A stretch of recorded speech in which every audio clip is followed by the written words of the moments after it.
दीप ज्योति परम ज्योति दीप ज्योति जनार्दन दीप हरतु मे पापं दीप ज्योति नमोस्तुते शुभं करतु कल्याणं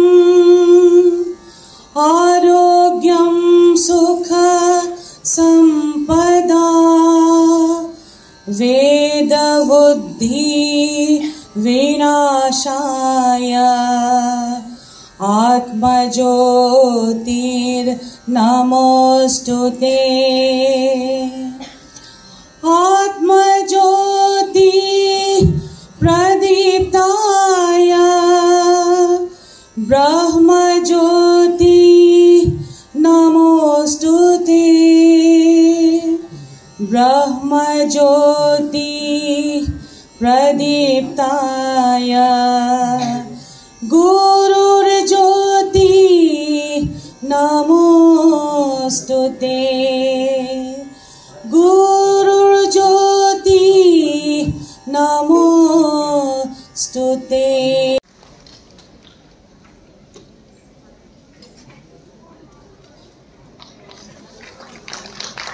Dr. Samudra Gupta Kaisar, Chancellor, Honorable Chancellor of Nagaland University, a very prominent alumnus of Cotton, a renowned academician, scholar, author, and journalist of All India repute. Born in 1960 in Assam, Dr. Kaisar did his MA in English Literature from Cotton College, and then he did postgraduate diploma in development journalism from the Indian Institute of Mass Communication, New Delhi. He obtained his PhD degree in management from the Assam Rajiv Gandhi University of Cooperative Management, Shivasagar, for his pioneering research work on the leadership and social innovation of Shankaradeva. He is the the first to get a management PhD degree on Shangkardev.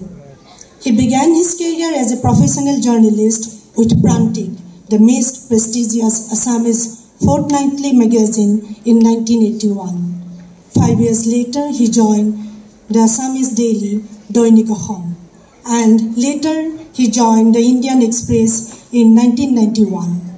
He remained as a journalist for about 4 decades, and during which he not only reported extensively from the northeastern region for the outside world, but also set new standards in newspaper reporting.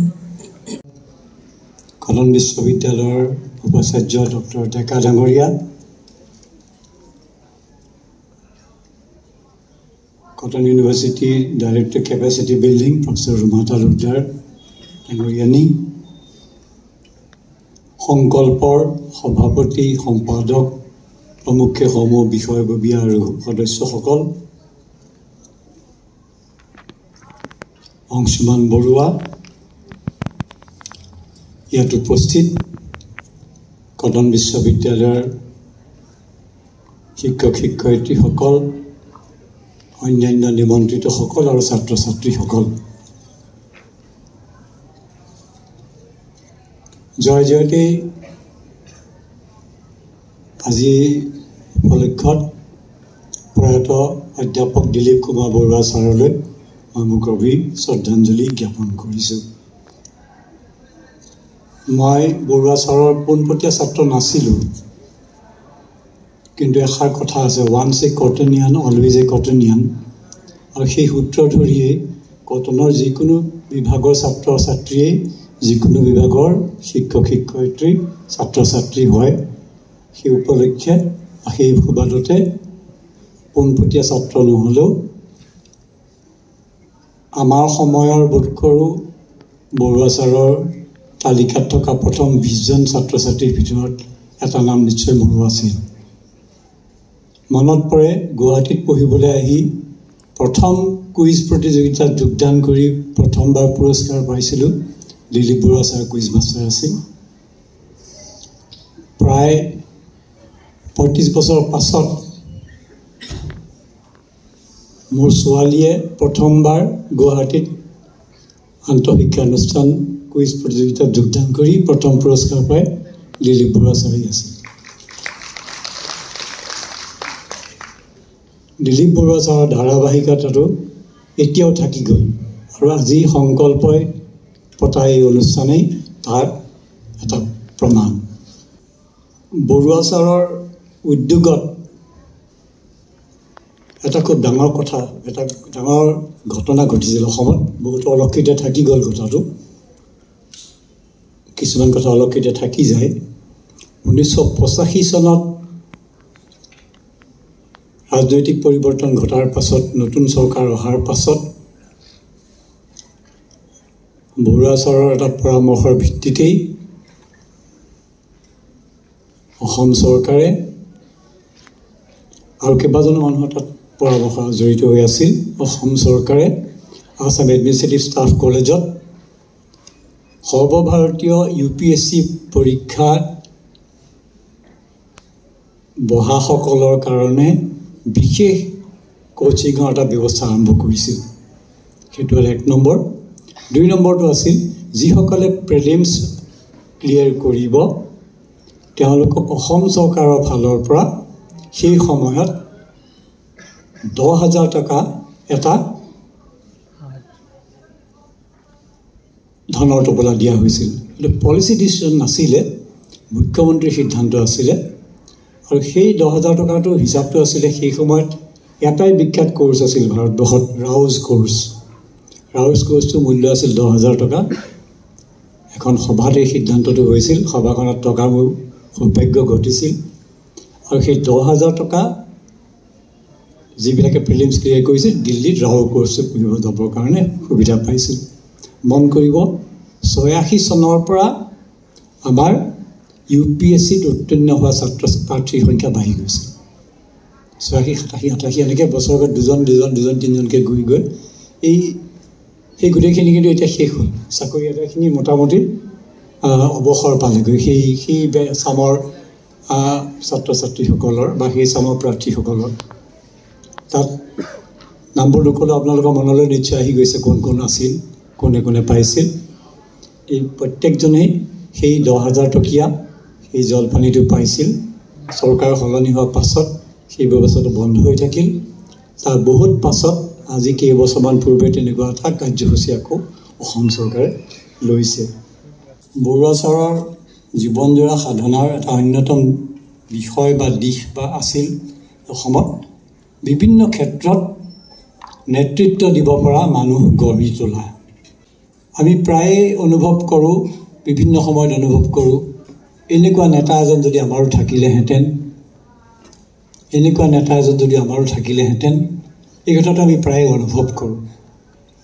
কেনেকুৱা নেতা জানেনে? আজি প্ৰায় 20 বছৰমান পূৰ্বে UPSCত প্ৰথমবাৰৰ কাৰণে উত্তৰ পূৰ্বাঞ্চলৰ পৰা এগৰাকী মহিলা চেয়াৰপাৰ্চন হৈছিল। মেঘালয়ৰ মহিলা আছিল তেখেত।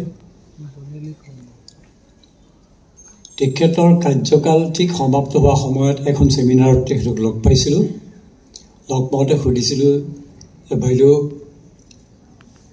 আপুনিতো UPSC চেয়াৰপাৰ্চন আছিলে, আমাৰ উত্তৰ পূৰ্বাঞ্চলৰ ইমান কম মানুহে কিয় পায় UPSCত? তেওঁ ক'লে উত্তৰ পূৰ্বাঞ্চলৰ মানুহে কিয় কম পায় মই নাজানো, কিন্তু অন্য ৰাজ্যৰ মানুহে বিহাৰ বা উৰিষ্যা বা অন্ধ্ৰপ্ৰদেশৰ কিয় পায় তাৰ কিন্তু এটা মই সূত্ৰ বিচাৰি পালোঁ এই 3 বছৰৰ অভিজ্ঞতাৰে। অভিজ্ঞতাটো তেখেতৰ এনেকুৱা আছিল, তেতিয়া এইবোৰ অহা নাছিলে মোবাইল জাতীয়। এটাকে বাতৰি কাকততে বাতৰিটো আহে আৰু নহ'লে সেই ৰাতি 9 বজাৰ অল ইণ্ডিয়া ৰেডিঅ'ৰ বাতৰিতে খবৰটো পোৱা যায়। বাতৰি কাকতত যিখন বাতৰি কাকতত তেওঁৰ নিযুক্তি সম্পৰ্কে বাতৰিটো ওলাইছিল সেইখন শ্বিলং আহি পাওঁতে 3 দিন লাগে, তেতিয়া গুৱাহাটী 2 দিন লাগে। তাৰ আগতেই তেখেতে 2খন ৰাজ্যৰ মুখ্যমন্ত্ৰীৰ পৰা টেলিফোন পালে, এখন বিহাৰ, এখন অন্ধ্ৰপ্ৰদেশ। তেওঁক অভিনন্দন জনালে, জনাই পেলাই ক'লে বৰ ভাল পাইছোঁ আপুনি এখন পিছপৰা ৰাজ্য, আমাৰ নিচিনা এখন পিছপৰা ৰাজ্যৰ পৰা আপুনি আহিছে, আপুনি চেয়াৰপাৰ্চন হ'ব। আমাৰ ল'ৰাবিলাকে বৰ কষ্ট কৰে, এবাৰ সিহঁতৰ মুখলৈ চাব। যিদিনাখন তেওঁ কাৰ্যভাৰ গ্ৰহণ কৰিলে, তেওঁলোকৰ দিল্লীত থকা সেই 2খন ৰাজ্যৰ ৰেচিডেণ্ট কমিশ্যনাৰে ফুলৰ তৰা লৈ তেওঁক তাত অভিনন্দন জনালে। মই মেঘালয়ৰ মানুহ, মোৰ টাৰ্ম শেষ হ'ল, মেঘালয়ৰ মুখ্যমন্ত্ৰীজনক মই আজিলৈকে দেখা নাই। এই কথাটো তেওঁ যে অন্যতম কাৰণ মোৰ মাজত বাজি থাকিল। এজন মুখ্যমন্ত্ৰীয়ে ফোন কৰি কৈছে যে আমাৰ ল'ৰাকেইটালে চাব, বৰ কষ্ট কৰে, দিল্লীত কেনেকৈ পঢ়ে আপুনি দেখিলেহে গম পাব, মাটিয়ে বালিয়ে পঢ়ি শুই সিহঁতি পঢ়ি কষ্ট কৰিছে। গতিকে জোৰটো ক'ৰবাত নেতৃত্বৰ পৰা আহে। এই যে 10,000 টকাৰ কথাটো কৈছিলোঁ, একেধৰণৰ নেতৃত্ব কিছুমান কেতিয়াবা কামত আহে, কেতিয়াবা নাহে, কিন্তু সেই কথাবিলাক আচলতে সৰু সৰু কথা যেন লাগে, কিন্তু সেই নেতৃত্ব সৰু সৰু কথাবিলাকেও সমাজখনত, ৰাজ্য এখনত, জাতি একতাত বৰ সুদূৰ প্ৰসাৰী প্ৰভাৱ পেলাই থৈ যায়। মই এজন বহু বছৰ পূৰ্বৰ ব্যক্তিৰ এটা উদ্ধৃতি আৰম্ভ কৰিব খুজিছোঁ, লক্ষ্মীনাথ বেজবৰুৱাৰ এটা উদ্ধৃতি দি। লক্ষ্মীনাথ বেজবৰুৱাই কৈছিল, নানা জাতৰ নানা পৰিয়ালৰ, অৰ্থাৎ নানা নৃগোষ্ঠীয় পৰিয়ালৰ আৰ্য অনাৰ্য মানুহ অসমলৈ আহি অসমত দীৰ্ঘকাল বাস কৰি অসমীয়া হৈছিল। আৰু এইদৰে পিছৰ কালডোখৰতো আনকি আজিলৈকে অসমীয়া জাতি গঠিত হ'ব লাগিছে। গোটেই পৃথিৱীৰ ইতিহাসতে এইদৰে সকলো জাতি গঠিত হোৱাৰ প্ৰমাণ আছে। পুৰণি কালৰ কথা এৰি দিলেও তাৰ পাছৰ ডোখৰত সিদিনালৈকে আমি দেখিবলৈ পাওঁ যে কনৌজীয়, হিন্দুস্তানী, পাঞ্জাবী, বঙালী, উৰিয়া, নেপালী, গুজৰাটী আদিৰে অসমীয়া জাতি গঠিত হ'ব লাগিছিল। এই দেখি বান, নৰক, ভগদত্তৰ বীৰত্বত আমি নিজকে যেনে গৌৰৱান্বিত বোধ কৰোঁ, আৰিমত্ত, জোঙাল বলহু, ভাস্কৰ বৰ্মা, গদাধৰ সিংহৰ বীৰত্বটো তেনে গৌৰৱান্বিতই বিবেচনা কৰোঁ। কাৰণ এই সকলোবিলাক অসমীয়া, সকলোবিলাক অসমীয়া বীৰ, সকলোবিলাক অসমীয়া নেতা। অসমীয়া মানে আমি একেখন দেশৰে মানুহ, অসমীয়া মানে উজনি ভাতিৰে সৈতে গোটেই অসম দেশৰ মানুহ।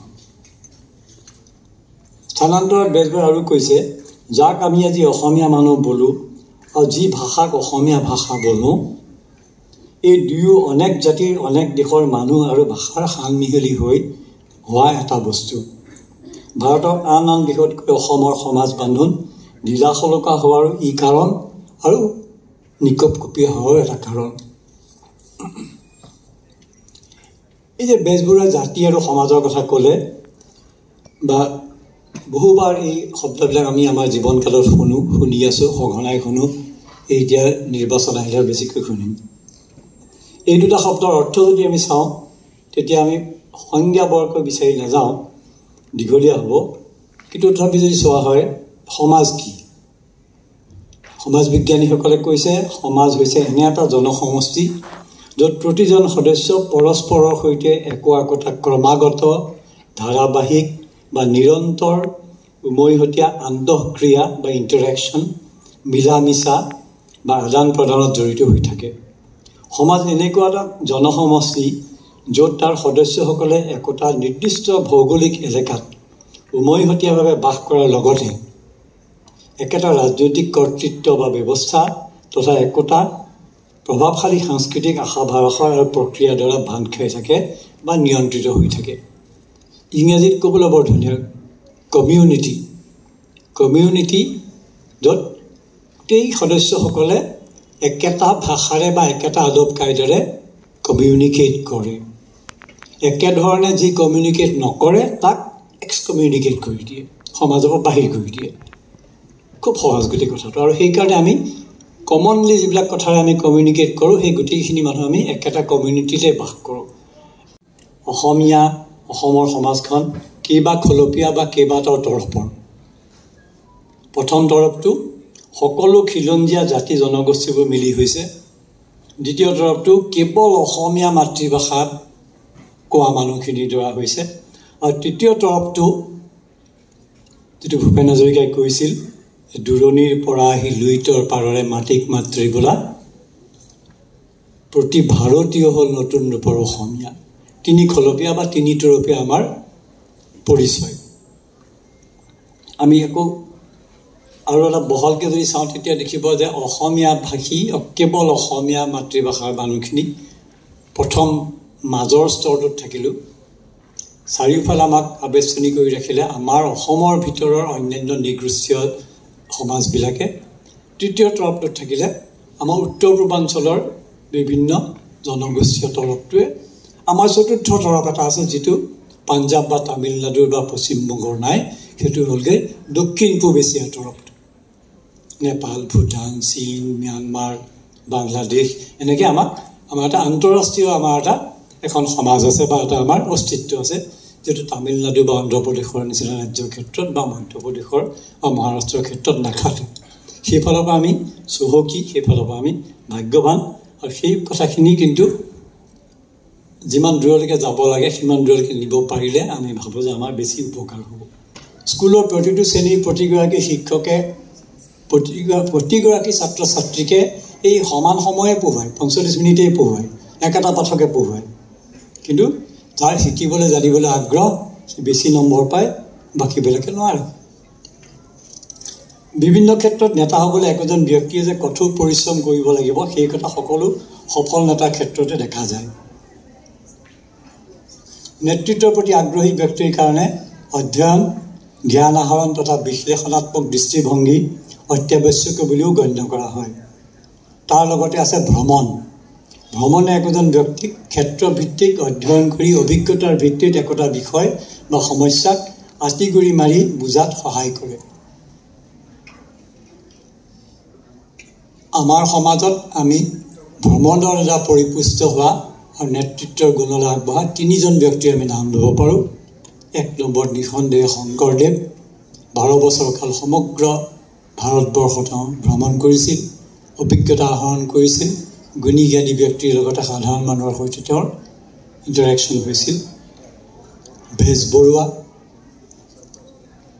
কাশ্মীৰৰ পৰা কন্যাকুমাৰীলৈকে তেওঁ ভ্ৰমণ কৰা মানুহ তেওঁ অভিজ্ঞতা আহৰণ কৰিছিল আৰু তৃতীয়জন আমি সকলোৱে দেখা ভূপেন হাজৰিকা তাৰ পাছত আছে মিছন উদ্দেশ্য আৰু লক্ষ্য মোৰ গ'ল বা লক্ষ্য কি মোৰ মিছন বা উদ্দেশ্য কি কোনো দিক নিৰ্ণয় নকৰাকৈ, কোনো ডাইৰেকশ্যন নোহোৱাকৈ এজন ব্যক্তি যিকোনো ক্ষেত্ৰত নেতা স্থান লৈ উঠিব নোৱাৰে।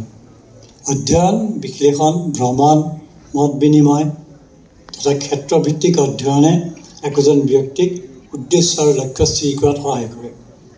গান্ধীজীৰ জীৱন অধ্যয়ন কৰিলে, তেওঁৰ লিডাৰশ্বিপ অধ্যয়ন কৰিলে দেখা যায় তেওঁ জীৱনৰ মিছন বা উদ্দেশ্য, লক্ষ্য বা গ'ল যথেষ্ট আগতীয়াকৈ তেওঁ স্থিৰ কৰি লৈছিল। এজন ব্যক্তিয়ে যেতিয়া তেওঁ স্থিৰ কৰি লোৱা উদ্দেশ্য আৰু লক্ষ্য আনে দেখাকৈ কামেৰে প্ৰকাশ কৰে, তেতিয়া তেওঁ আপোনা আপুনি অনুগামী বা ফলোৱাৰৰ সংখ্যা বাঢ়িবলৈ আৰম্ভ কৰে। কথাৰে নহয় বন্ধু, কামত পৰিচয়, এই অমোঘ মন্ত্ৰত বিশ্বাস কৰাজনৰ গুণগ্ৰাহী সংখ্যা বৃদ্ধি পায়, অনুগামী বৃদ্ধি পায়। কামে একোজন নেতাৰ বিশ্বাসযোগ্যতা বা ক্ৰেডিবিলিটি স্থাপন কৰে আৰু বৃদ্ধি কৰে, বিশ্বাস বৃদ্ধি কৰে। গান্ধীজীয়ে সেইটোকে কৰিছিল। গান্ধীজীৰ অধ্যয়নৰ অন্ত নাছিল। ভাগৱত গীতা, কোৰাণ, গ্ৰীক তথা ভাৰতীয় দৰ্শন, টলষ্টয়, বুদ্ধদেৱ, নানক তেওঁ সকলো পঢ়িছিল আৰু তাৰ পৰা তেওঁ মুকুতা বুটলিবলৈ সক্ষম হৈছিল। দ্বিতীয় দিশটো হ'ল অটলতা বা অধ্যৱসায় বা পাৰ্চিষ্টেঞ্চ। কোৱা হৈছে প্ৰথমতে মানুহে আপোনাক আওকাণ কৰিব, at the beginning they will ignore you, তাৰপাছত আপোনাক হাঁহিব, and then they will ridicule you, তাৰপাছত আপোনাৰ সৈতে বা আপোনাৰ বিৰুদ্ধে যুঁজ দিব, দে উইল অপ'জ ইউ, আৰু শেষত দেখিব আপোনাৰ জয় হ'ল, most of them will convert into your followers. অসমৰ বিভিন্ন ক্ষেত্ৰৰ বিভিন্ন সময়ত নেতৃত্ব বহন কৰা ব্যক্তিসকলৰ নেতৃত্বৰ বিজ্ঞানসন্মত বিশ্লেষণ এতিয়ালৈকে বোধকৰো হোৱা নাই। সামান্য সামৰ্থ্যৰে পঢ়ি শুনি যি বুজিছোঁ, লোকপ্ৰিয় গোপীনাথ বৰদলৈৰ পৰৱৰ্তী কালত তেওঁৰ নিচিনাকৈ আমাৰ সমাজখনক প্ৰায় সকলো দিশতে, সকলো দিশ বুলি ক'লে মনত ৰাখিব, বৰদলৈ অসম ক্ৰিকেট সন্থাৰো প্ৰতিষ্ঠাপক সভাপতি আছিল। সকলো দিশতে সবল নেতৃত্ব দিব পৰা মানুহ তেনেকৈ ওলোৱা নাই। অসমীয়া সমাজখনে প্ৰকৃত সবল নেতৃত্ব যিকোনো ক্ষেত্ৰতে গঢ় দিব নোৱাৰাটো বোধকৰ এটা গৱেষণাৰ বিষয়। ইয়াৰ সৈতে জড়িত হৈ থকা এটা কাৰণ বা কেৰণ মোৰ অনুভৱ বিজ্ঞানসন্মত বিশ্লেষণ হ'বলৈ বাকী।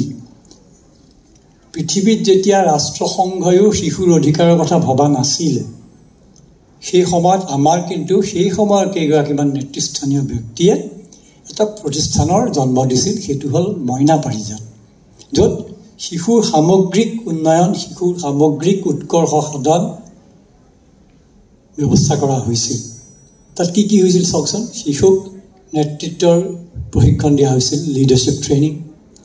শিশুক ৰেছপনচিবিলিটি ট্ৰেইনিং দিয়া হৈছিল, শ্বেয়াৰ্ড ৰেছপনচিবিলিটি ট্ৰেইনিং দিয়া হৈছিল। তেওঁলোকৰ মাজত ৰটেশ্যন হৈ পেলাই বিষয়বিলাক লোৱা হৈছিল।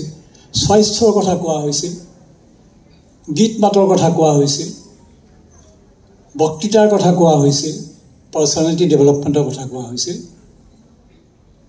তাতকৈ ডাঙৰ কথা কি জানেনে? তাত এখন জেণ্ডাৰ চেঞ্চিটিভিটিৰ এটা দিশ সোমাই আছিল। কেনেকৈ আছিল? কলনিয়েল পিৰিয়ডত প্ৰাইমেৰী স্কুলৰ পাছত ল'ৰাৰ কাৰণে সুকীয়া স্কুল, ছোৱালীৰ কাৰণে সুকীয়া স্কুল কৰি দিয়া হৈছিল। অৰ্থাৎ ল'ৰা ছোৱালীবোৰ ডাঙৰ হৈ যোৱাৰ লগে আহিবলৈ কৰাৰ লগে লগে সিহঁতক পৃথক কৰি দিয়া হৈছে। এই পৃথক হোৱাৰ কাৰণে ভৱিষ্যতে কি কি সমস্যা হ'ব পাৰে সেই কথাখিনি নলিনীবালা দেৱী প্ৰমুখ্যে সমাজৰ নেতৃত্ব থকা কিছু মানুহে অনুধাৱন কৰিছিল আৰু তেওঁলোকে স্কুলৰ বাহিৰত ল'ৰা ছোৱালীবোৰ যাতে আকৌ একেলগে ইণ্টাৰেক্ট কৰিব পাৰে, একেলগে ডাঙৰ দীঘল হ'ব পাৰে, তাৰ কাৰণে এই প্ৰতিষ্ঠানটো জন্ম দিছিল। আৰু মন কৰিব, এটা সময়ত সফল অসমীয়া, বিভিন্ন বিষয়ৰ নেতৃত্ব দিয়া অসমীয়া বেছিভাগেই কিন্তু এই মইনা পাৰিজাতৰ প্ৰডাক্ট আছিল। লাগিলে তেওঁ মুখ্যমন্ত্ৰীয়ে হওক, IAS অফিচাৰে হওক, কটন কলেজৰ প্ৰিন্সিপালে হওক। এইটো এটা গৱেষণাৰ দিশ বুলি মই ভাবোঁ। অসমৰ নেতাৰ লৈ ইয়াৰ পূৰ্বে অসম আন্দোলনৰ সময়তো বহুত প্ৰশ্ন হৈছিল চাৰিওফালে, কিন্তু সেই উৎসুক আৰু এই উৎসুকৰ মাজত এটা পাৰ্থক্য আছে।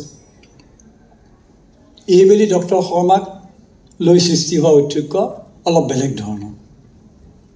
Indian institute of Democratic leadership নামৰ সংস্থাৰ উপৰিও সৰ্বভাৰতীয় স্তৰত কেইটামান অনুষ্ঠানৰ সৈতে মোৰ সম্পৰ্ক আছে সেই অনুষ্ঠান প্ৰতিষ্ঠানবিলাকত বক্তৃতা দিবলৈ যাওঁতে বা ক্লাছ ল'বলৈ যাওঁতে তাত বিভিন্ন মানুহে একেটা প্ৰশ্ন সোধে যে তেওঁৰ নেতৃত্বৰ সফলতাৰ বা নেতৃত্বৰ অন্তৰালত কি আছে মোৰ তেতিয়া এটাই উত্তৰ যে এনেকুৱা ধৰণৰ কোনো গৱেষণা বা ষ্টাডি এতিয়ালৈকে হোৱা নাইকিয়া কিন্তু মানুহৰ আগ্ৰহ বহুত বেছি